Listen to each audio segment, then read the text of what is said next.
Now at 6, the number of confirmed coronavirus cases has nearly doubled in Indiana since yesterday. As we learn more about the new virus, we look deeper into how you can keep yourself and your family safe, but we are now finding out. I mean, it's scary. It's scary with a kid in college. It's scary with older parents. And I don't think any of us really know what the right thing to do in this situation is. The steps parents in Carmel are trying to take to close down the Carmel Clay School District amid coronavirus concerns. The thunderstorm threat headlines my forecast for tomorrow. We'll get into the timing and potential strength. This is breaking news from RTV6, working for you. And first at 6, breaking news, the NCAA men's and women's basketball tournaments will be played without fans due to coronavirus concerns. The NCAA just making that announcement this evening, and this will impact Indianapolis as the city is playing host to the Midwest Regional of the NCAA men's tournament. But more immediately tonight, the Big Ten tournament is now tipping off at Bankers Life Fieldhouse. IU even plays later tonight at 8:30. What does this mean for fans there? RTV6's Cameron Riddle is live at Bankers Life Fieldhouse for the start of the Big Ten tournament. So Cameron, tell us what you're learning and what you're seeing there tonight. Well, we're learning no one really knows what's going on, and we're seeing that a lot of people are confused but want to see a game of basketball tonight. As you said, this is a game with two back-to-back games here inside Bankers Life Fieldhouse, and things kind of went into a bit of confusion at 4:45 when the NCAA announced that they will be playing their games as we head into March Madness without audience members. But tell that to the people who are already going inside of Bankers Life. In fact, let's go inside right now. Our photographer Dave Marin is inside, and you can see folks going inside. They're coming through with their tickets and their metal detectors as they normally do, but they're also making a stop putting on hand sanitizer. That is part of the recommendations that we have seen from the CDC and the Marion County Health Department to hand sanitize and keep those germs down as these coronavirus concerns now moves up to the level of a pandemic. And so now, with that said, the NCAA says they are having to make some decisions that they know will not make everyone happy, including the thousands of fans who are here in Indianapolis tonight. Take a look at part of their statement. They say, while they understand this decision is going to be difficult, this is in the best interest of public health, including that of our coaches, administrators, fans, and most importantly, our student athletes. We recognize the opportunity to compete in an NCAA national championship is the experience of a lifetime for the students and their families. But today, we will move forward and conduct championships consistent with the current information, and will continue to monitor and make adjustments as needed. So again, with that said, it's just now after 6 o'clock, and folks are still going inside of Bankers Life Fieldhouse. Lots of Michigan fans, Michigan State fans, U of M fans, IU fans coming past us right now. There's IU. They're excited. We just spoke with a woman who's driven down from Flint, Michigan to see Michigan play tonight, and she is just hoping that they didn't come down here for nothing. Well, we're hoping we still have a game to go to. If not, well, I guess we'll hang out at a bar somewhere and watch it on TV. So they say they'll sit in a bar tonight, watch it on TV, have a good time. They were supposed to stay here in Indianapolis until Sunday, but if there are not games for them to watch starting tonight and through the weekend, they're just going to go back up to Flint, Michigan tomorrow morning. So we have made lots of calls tonight, all the way to the NCAA, the Big Ten, the Marion County Health Department, the mayor's office, the governor's office, to find out what protocol we are taking. It does appear that at least this game that started just over an hour from the NCAA's original announcement that no fans would be in is at least going to continue. That's what it looks like for right now. But what happens tomorrow? What happens to that second game? Will we find out in a few minutes that this game has been, that fans will have to leave? We don't know. We are still trying to figure out all those questions. And we are asking our state and local officials what their plan is beyond putting on hand sanitizer as thousands of people gather here in Indianapolis over the coming days with a lot of excitement. We're live downtown tonight. I'm Cameron Riddle, RTV6. Cameron, thank you. And we will continue to monitor that developing story, and we'll have a live report from Brad Brown coming up a little later.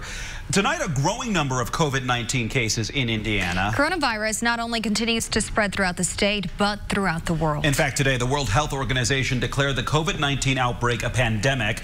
Now, a pandemic is a disease that has spread over a large area, like throughout a country, a continent, or the world. And now the World Health Organization says coronavirus qualifies as a pandemic. And 11 cases of coronavirus have now been confirmed in Indiana. That's up from 6 cases this time yesterday. Now, 3 people in Johnson County, 1 person in Howard County, and 1 person in St. Joseph County have been diagnosed with coronavirus.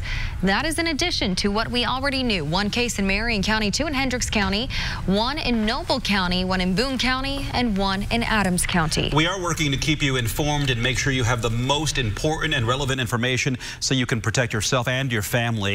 Our Megan Sanctorum is breaking down what we know about this virus and what we don't, and she shares important messages from doctors.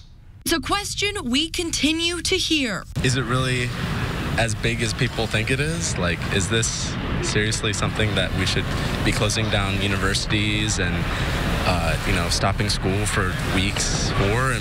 Or is it just like flu? That's what experts are trying to determine. This new strain of the coronavirus is named COVID-19. Doctors say it's a respiratory illness with symptoms similar to the flu. Coronavirus is a big concern of ours, but there are lots and lots of different viruses that are out there. Influenza is still circulating. We see many, many children every day that have influenza. Doctors at Riley Hospital for Children say people should take precautions against both. As always, the best way to do that is with basic hygiene habits. So I think it's a lot of just that sort of common sense. We have to live our lives as well. Are we holing up in our house? Certainly not. But we are taking those common sense precautions of washing hands. Whenever we see like hand sanitizer, those kind of things, we're making sure we're washing our hands, keeping like ourselves kind of away from people as well. I've stopped touching like handles and like stuff that a lot of people touch. We know the elderly and those with previous health conditions are most at risk. It's also important to remember many cases of COVID-19 are mild, and most healthy adults and children will make a full recovery. A key difference between COVID-19 and the flu is that this strain of the coronavirus is so new, there are no treatments for it yet. Doctors say the most important thing to do is just be prepared and cautious, but don't panic. This is something that we will be able to get through. We have done this before. H1N1, about 10 years ago, we had a similar situation. And yes, there were lots of measures that had to be put in place, but we got through it at that with a lot of common sense. Working for you, Megan Sanctorum, RTV6. An Indianapolis woman is afraid restrictions at her rehabilitation center could keep her from making it to important medical appointments. Starting Tuesday, University Heights Health Living Communities started taking extra precautions to reduce the potential of the coronavirus appearing. Well, right now, only family members of those on hospice are being allowed, and even those individuals must meet certain criteria.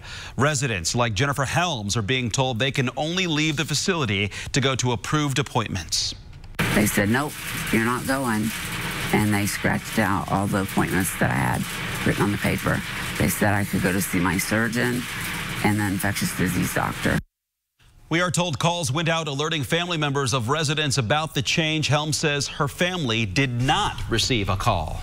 A school district with thousands of students is responding to parents' concerns tonight. A petition is circulating online calling on Carmel Clay schools to allow e-learning as an option for students to stay home. RTV6's Stephanie Wade is in Carmel tonight, seeing if the district will take action. As you can see by the cars, staff and students are in school today, but an online petition started by concerned parents wants that to change, calling on Carmel Clay schools to move to e-learning before the coronavirus spreads. I don't know at this point, with the level that we're at, closing is the right thing to do. Schools are finding themselves having to make some tough decisions over concerns of the coronavirus as more Indiana schools and colleges cancel classes. There's going to be parents and community members upset no matter what happens. This petition that has over 1,000 signatures is requesting Carmel Clay schools allow e-learning as an option for families who want to keep their children at home. Do you feel it's appropriate to close schools before there's ever a threat here? Yeah, I think it's really scary for parents. I have 4 kids in school. One's at Butler and the other 3 are here in Carmel schools. It's really a scary thing. People rely upon school lunches or different functionalities of the school system.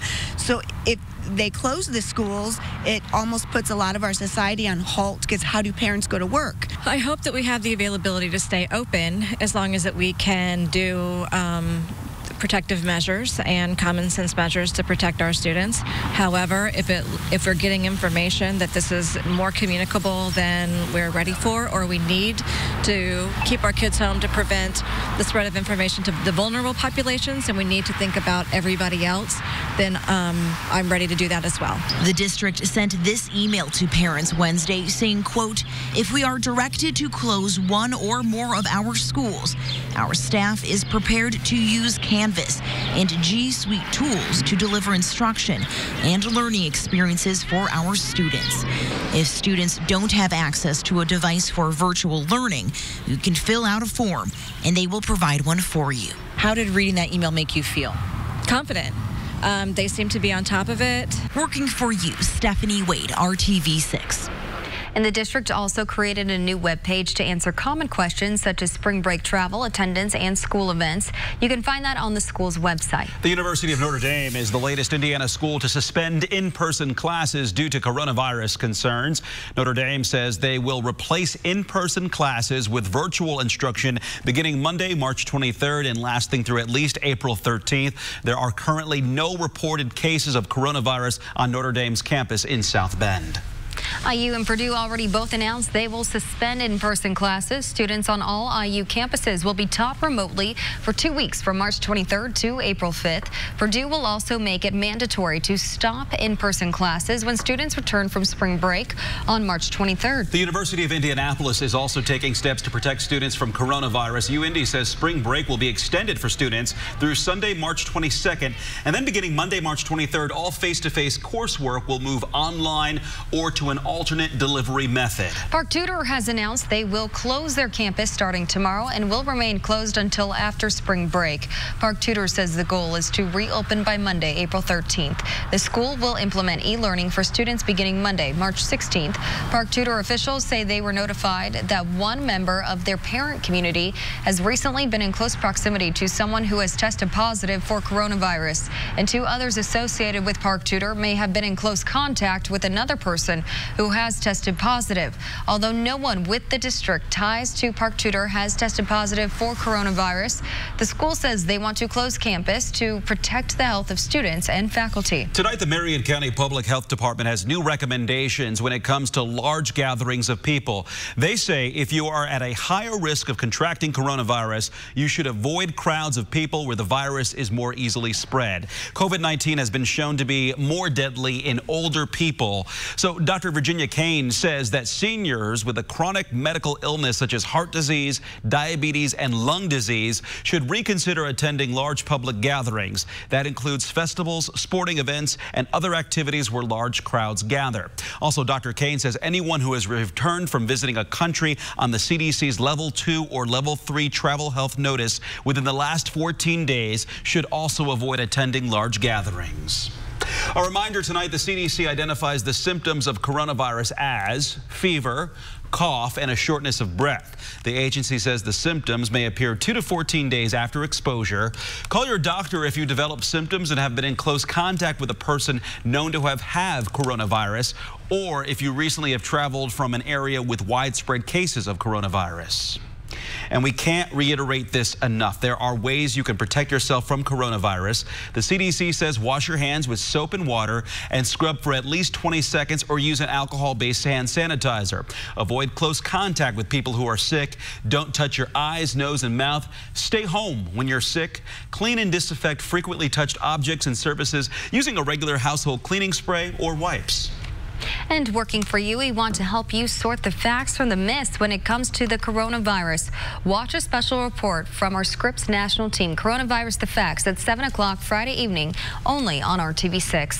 And with so much information out there, we want to help you and your family navigate the coronavirus. Everything you need to know is now in one place. You're taking a look at the article available on our homepage at theindychannel.com and the RTV6 app. Plus, you can also track all of the coronavirus cases around the world, including here in Indiana, on the indychannel.com/coronavirus. Brad. It's night number 1 and game on at the Big Ten tournament, but the rest of March Madness is about to take on a very different look. I'm Brad Brown, live at Bankers Life Fieldhouse. We'll look ahead to IU's game tonight, plus the week ahead coming up in sports. And I'll focus on tomorrow afternoon. Severe weather threat, especially along the Ohio River and south. Marginal risk, lower risk coming up toward Indy. Have all those details for you shortly. Really get the perfect match that will set them up for success. This is RTV6 News at 6, working for you. A few quick headlines for you. We're dry tonight. The sky will stay cloudy. Tomorrow evening at this time, threat for severe storms, especially in the southern third and southern half of the state. Then true Indiana. We switch it Saturday and have snow and rain in the state. Just a reminder as we step into Severe Weather Awareness Week next week, have the storms forecast for tomorrow. Storm Shield app is free. It notifies you, just like a weather radio, wherever you're at if you happen to be within a warning area. Cloud cover this evening, no showers around. We'll be dry. Temperatures mid-40s in the metro area. Not much different for all of central Indiana. Warmer air sits to the south. That will drift to the north next 24 hours and put our temperatures in the 60s. We'll still be in the 40s in the morning, but you see the quick climb by noon at 50, afternoon high 64. This is the transition from tomorrow to Friday, where we drop back into the 40s. That will be marked by rain and some thunderstorms, some of which may be on the strong side. As we look at the timing, from about 4 o'clock to 10 or 11 is prime time for the thunderstorms, mainly south of Interstate 70. There'll be some north of that, but the threat for stronger storms focused in the southern half of the state. There's your marginal or low risk that goes through Bedford and Seymour. Then it becomes a slight risk closer to the Ohio River and areas to the south. As far as looking at this hourly, 5 o'clock, Terre Haute, Indianapolis, showers, thunderstorms. Here's where we may have some of strength. 7 o'clock, Muncie to Indy to Bloomington, Bedford and Seymour. Then by 9, zipping to the east. Although rainfall may be heavy in spots, don't expect it to sit in any one spot very long. Pick up a quick ½ an inch, maybe in some spots a little more than that if you catch the thunderstorms. Friday, the transition complete to the cooler temperatures. Then on Saturday, I think we have snow mixing with rain at times during the day, not accumulating because temperatures above freezing. Looking for sunshine? You'll find it on Sunday. Temperatures back into the mid-50s after that cooler weekend by St. Patrick's Day with some rain around. Let's go to Brad Brown now at Bankers Life Fieldhouse. Hey, Kevin, thanks. We touched on it at the top of the show this evening as the coronavirus continues to have an impact on the world of sports, and it will trickle down potentially here into Indianapolis. In the past 90 minutes, NCAA officials have announced that they are recommending that March Madness will continue as scheduled, but that the NCAA men's and women's tournament games go on without fans in the arenas. That will include games in a couple weeks here at Bankers Life Fieldhouse. NCAA President Mark Emmert held his news conference this afternoon. They are recommending that the games be played without fans at arenas all over the country. That includes the Sweet 16 and Elite 8 rounds at Lucas Oil Stadium. Games would be open to the media, team staff, and players' family members. One big question going forward, would the regionals still be at Lucas Oil Stadium? Fort Wayne is also a host site for the women's regional round that same weekend. Of course, this is a very fluid situation. More details sure to come in the days ahead. It is the opening night here at the Big Ten tournament at Bankers Life Fieldhouse. Games are going on as scheduled. The first of 2 between Northwestern and Michigan already underway.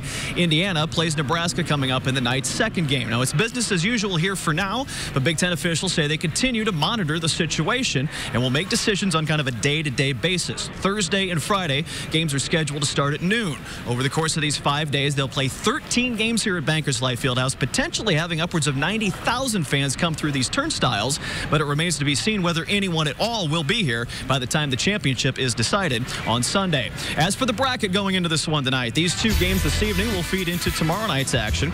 IU's late game is against the 14th seed Nebraska. The winner of this one will face Penn State on Thursday night. As for Purdue, their 10th place finish earned them a bye into tomorrow night's second round. They'll tangle with Ohio State at 6:30 tomorrow. Let's get a look at IU's pair of wins over Nebraska this season. The game in Bloomington back in mid-December saw the Hoosiers get stretched to overtime before a 96-90 win in that game. IU could not get stops in that one. Then a month later in Lincoln, IU fell behind late in the first half, but a strong finish led to an 82-74 win. Trace Jackson-Davis scored 25 and 18 points in those games. He'll need to play well again tonight. If Nebraska is able to knock down some threes, though, they'll have a chance. IU has to avoid a late lull. Those closing minute letdowns have cost them games down the stretch all season. Butler also plays on Thursday. It's the quarterfinal of the Big East tournament in New York. No word yet how they're going to proceed with fans up at Madison Square Garden. Tough matchup for the Bulldogs to take on Providence, a team that beat them twice in the regular season. BU's coming off a last-second win over Xavier on Saturday night. Coach LaValle Jordan told us he doesn't believe in momentum. His guys just need to show up and play their best again. It's not the better team. It's who plays better for 40 minutes. Everybody's good. Look around at that league scores. I mean, everybody's beating everybody, regardless of whether it's home or away. So who's better in that 40 minutes? Whose attention to details at a high level? Who has some outliers step up and be ready to play? Those are the teams that move on in advance. Coming up tonight at 11, we'll have a recap of IU's game against Nebraska. We're also keeping an eye on the coronavirus situation. The Pacers aren't home again until next Wednesday. The NBA teams are trying to decide how they proceed with home fans, and we'll know more about that in the days ahead as well. Time for another break. We'll be back to the studio to wrap up tonight's edition of the News at 6 next.